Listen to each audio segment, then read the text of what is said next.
Василия Фуриона معلوماتو مورد هستم شما نقص خبر دارستید. اگر مثلا معلوماتوی دقیقی که در کدام دولت‌ها اون فعالیت عمل میکنن ما نداریم. По факту совершения террористического акта в городе Куган-Жуде нами было во время возбуждено уголовное дело.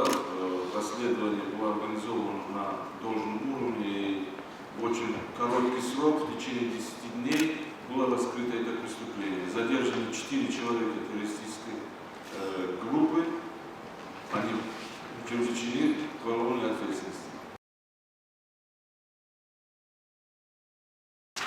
Tango boya karmandaya cinayeti ki az tarafı Uluy sorumluluğuyla Prokuratura Generali bu Mavridi Barasi, Mavridi teftiş kararlaştı. Moziyoda az 4 milyon somoni zarari rasyonelleşti oşkorununda. Zarari ki tarih pora girifta zaminoro kurultan şahsın mansabdor dar Movriyed'deki. Ama ino bacağı göre cinayeti taşıdaştı. Fakat daryak Movriyed'deki ziyoda sağ parmağında cinayeti oluşturdu. Dar majmu takriban 50 parmağında cinayeti obasta var.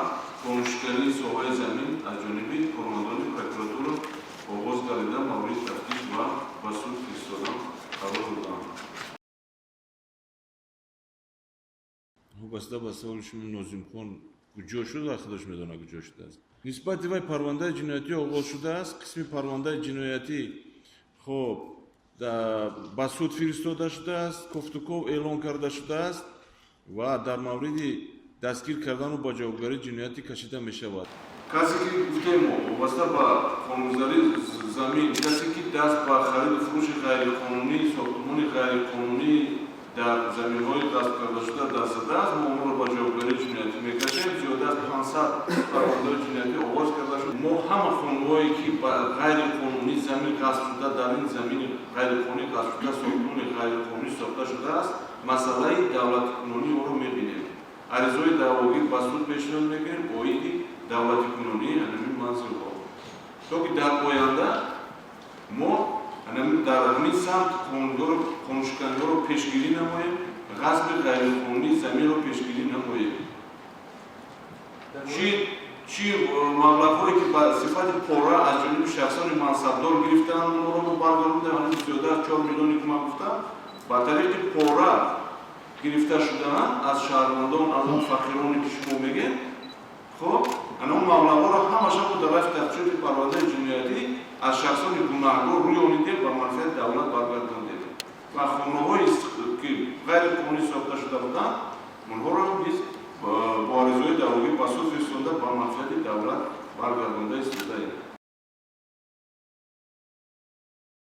Uno peş az oni ki meraft ravan ba Siriya u Iroq باید fikr کنن ki رفتن با جنگ در دیگر دولت‌ها اشتراک کردن در محاربه‌های جنگی این غیر قانونی است، جنایت است. ندانستن قانون جنایتی از جوابگاری جنایتی آزاد نمی‌کند. باید دانن. راست دانسته با این دولت‌ها رفتن در محاربه‌های جنگی اشتراک کردن ما اونها را به جوابگاری جنایتی می‌کشیم. یگان بخشش نسبت تروریست نمی‌شود. تروریست در نزد قانون جواب می‌دهد.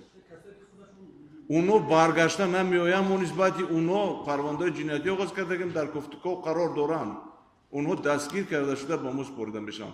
کسیش که با دیگر راه واسطه اگر به تاجیکستان برگردد اونها رو حتما جوابگار میکنیم. من گفتم استثنا زنان و کودکان ما نسبت اونو میبینیم. نسبت تروریست یگان بخشش نیست.